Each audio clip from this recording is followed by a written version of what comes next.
మంత్రములకు మూలమైన హ్రీంకార లక్షణములను వివరించే దివ్య స్తోత్రరాజమైన శ్రీ లలితాత్రిశతి నామార్థములు 30వ భాగము. హ్రీంకార లక్షణ. గత కొన్ని నామములలో జగన్మాత లలితా మహాత్రిపుర సుందరి యొక్క హ్రీంకార రూపమును, హ్రీంకార నిలయమును, హ్రీంకార బీజమును, హ్రీంకార మంత్రమును గురించి వివరించిన శ్రీ లలితాత్రిశతి స్తోత్రము ప్రస్తుత నామమైన హ్రీంకార లక్షణాలు హ్రీం అనే బీజాక్షరము యొక్క లక్షణములను వివరించుతున్నది. మనము ముందుగా అనుకున్నట్లుగా హ్రీంకారము అతి చిన్నదిగా కనిపించినప్పటికీ కూడా ఆ బీజాక్షరములో ఈ సమస్త విశ్వము ఇమిడి ఉన్నది. ఈ విశ్వము మొత్తము సృష్టి స్థితి లయముల సమీకరణమే కదా. ఈ విషయమునే హ్రీంకార లక్షణ అన్న నామము వివరించుచున్నది. హ్రీంకారము అనేది మన్మథ బీజము. ఈ బీజము వలననే సమస్త సృష్టి ఆవిర్భవించుచున్నది. హ్రీంకారములోని హకారము ఈశ్వరుడు, రేఫము అనగా రకారము ప్రకృతి. ప్రకృతి పురుషుల సంయోగము వలననే ఈ సమస్త సృష్టి జరుగుతున్నది. కేవలము సృష్టి మాత్రమే కాదు, హకార రకారముల వలన ఈ సమస్త సృష్టి కూడా చైతన్యవంతమవుతున్నది. ఈ చైతన్యము విష్ణు స్వరూపము కూడా కనుక సృష్టి కారకత్వముతో పాటు హ్రీం బీజమునకు స్థితి కారకత్వము కూడా కలుగుచున్నది. కేవలము నిమిత్త మాత్రముగా ఆవిర్భవించిన సృష్టి పరబ్రహ్మమునందే లీనమగుట వలన హ్రీంకారము సృష్టి స్థితి లయల కారణమవుతున్నది. ఇంకొక విధముగా వివరించుకోవాలంటే హకారము ఈశ్వర స్వరూపమని మనము ఇప్పటికే తెలుసుకున్నాము. హకారము ఆకాశ బీజము. ఏ విధముగా ఆకాశము ఎప్పుడూ నిశ్చలముగా ఉంటుందో అదే విధముగా ఈశ్వరుడు ఎల్లప్పుడూ నిశ్చల సమాధి స్థితిలో దక్షిణామూర్తి స్వరూపముగా ఉండి తనలో తాను రమిస్తూ ఉంటాడు. అటువంటి నిశ్చలమైన మూర్తిలో చైతన్యము తీసుకురాకపోతే అసలు ఈ సృష్టియే ఉండదు. అందువలన అగ్ని బీజము, మన్మథ బీజమైన రేఫము అనగా రకారము పరమేశ్వరునిలో చైతన్యము కలిగించి ఈ సమస్త సృష్టికి కారణమగుటయే హ్రీంకార లక్షణ అన్న నామము యొక్క వైశిష్ట్యము అని శ్రీ లలితాత్రిశతి స్తోత్రము వివరించుచున్నది. హ్రీంకార జప సుప్రీత.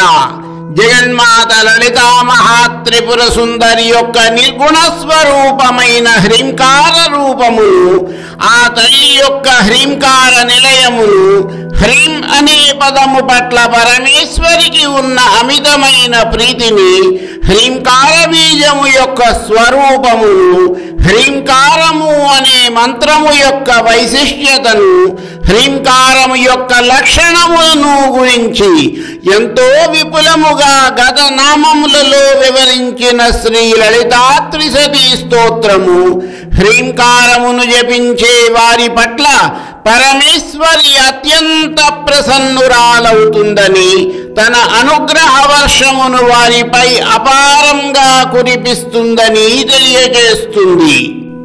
అయితే ముందుగా నేను అనేక మార్లు వివరించుకున్నట్లుగా హ్రీంకారమును జపించడము అంటే చేతిలో జపమాల త్రిప్పుతూ హ్రీంకారమును స్మరిస్తూ పోవడము కాదు. హ్రీంకారమును జపించడానికి కూడా అర్హత సంపాదించుకోవాలి. అది జపించే విధానమును తెలుసుకోవాలి. ఏ విధముగా పరీక్ష వ్రాసే విద్యార్థి ముందుగా ఏడాది కాలం ఆ పరీక్ష కోసము తయారవుతాడో అదే విధముగా హ్రీంకార సాధనకు ముందు నిశ్చలమైన అనన్యమైన సాధన అవసరము. తదుపరి గురూపదేశము కావాలి. ఈ రెండూ లేని బీజాక్షర సాధన కూడా కావలసిన ఫలితములను ఇవ్వదు. ఇది మనందరము గ్రహించాలి. ప్రాపంచికమైన కోరికలు తీరుటకు అనేక దేవతల యొక్క అనేక స్తుతులు అందుబాటులో ఉంటాయి. కానీ మానవ జన్మకు పరమార్థము ప్రాపంచిక కోరికలు తీరడం కాదు కదా. జగన్మాత స్థానమైన మణిద్వీపములో ఆ తల్లి పాదాల విందముల వద్దకు చేరుకోవడమే పరమార్థము. ఈ కోరిక తీరాలంటే ముందుగా సగుణ రూపమును సాధన చేసి ఆ తరువాత నెమ్మదిగా నిర్గుణ రూపం వైపునకు మళ్ళీ క్రమేపీ ఆ సాధనలో ముందుకు సాగే వారి పట్ల పరమేశ్వరి లలితాంబిక అత్యంత ప్రసన్నురాలవుతుంది. కాబట్టి శ్రీ లలితా త్రిశతి స్తోత్రము ఆ తల్లిని హ్రీంకార జప సుప్రీత అన్న నామముతో కీర్తించింది. హ్రీంమతి ఇప్పటి వరకు జగన్మాత శ్రీ భువనేశ్వరి బీజమైన హ్రీం అనే బీజమునకు సంబంధించిన రూపము, నిలయము, పదప్రియత్వము, బీజాక్షర స్వరూపము, మంత్రరూపము, లక్షణములు మొదలైన అనేకములను మనకు వివరించిన శ్రీ లలితా త్రిశతి స్తోత్రము హ్రీంమతి అన్న నామములో ఆ బీజమునకు సంబంధించిన రూపమును స్తుతించిన పరమేశ్వరి నిలయమైన మణిద్వీపమును అనునిత్యము స్మరించిన హ్రీం బీజాక్షరము యొక్క స్వరూపమును, తత్వమును అర్థము చేసుకున్న ఆ బీజాక్షరమును మంత్రరూపముగా సాధన చేసిన ఆ బీజాక్షర మంత్రము యొక్క లక్షణములను ఆకళింపు చేసుకున్న పరమేశ్వరి యొక్క తత్వమును గ్రహించిన వారవుతారు. ఇంకా చెప్పాలంటే వారు సాక్షాత్ జగన్మాత లలితా మహాత్రిపుర సుందరి స్వరూపులవుతారు. ఒక్కసారి గనుక మనము జ్ఞప్తికి తెచ్చుకున్నట్లయితే శ్రీ లలితా సహస్రనామములను అగస్త్య మహర్షికి బోధించిన శ్రీ హయగ్రీవుడు శ్రీ లలితా త్రిశతిని వివరించడానికి ఎంతో సంకోచించాడు. చివరకు శ్రీ లలితామాత స్వయముగా ప్రత్యక్షమై ఉపదేశించమని చెప్పిన తరువాత మాత్రమే వివరించాడు. అంత కష్టము శ్రీ లలితా త్రిశతిని అర్థము చేసుకోవడము. కానీ ఆ తల్లి దయ ఉంటే దుర్లభము మాత్రము కాదు కదా. ప్రయత్నిద్దాము.